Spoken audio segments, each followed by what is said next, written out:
φάουλ υπέρ του Άρη για να γυρίσουμε στον αγώνα και στην εξέλιξή του εδώ στο γήπεδο Κλεάνθης Βικελίδης. Απευθείας μετάδοση της ΕΤ1.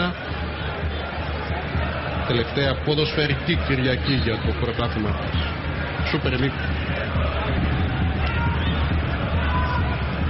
Εκτέλεσε ο Κυριάκος, κεφαλιά και ο Κουκουλιάς κάνει το 1-2 από τον Γιώργο Κουκουλιά.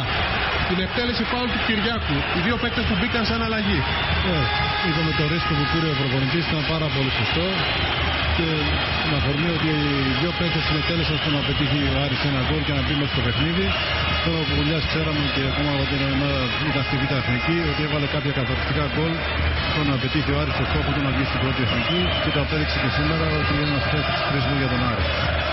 Ο Κουκουλιάς απέδειξε ότι δεν έχει ξεχάσει τον γκολ. Δείτε εδώ εκτέλεση φάουλ από τον Κυριάκο.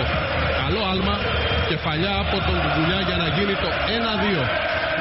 Άλλη μια φορά το γκολ από τον Γιώργο Κουκουλιά στην εκτέλεση φάουλ από τον Τάσο Κυριάκο. 1-2. Μείωσε ο Άρης λίγο μετά το 70 λεπτό του αγώνα.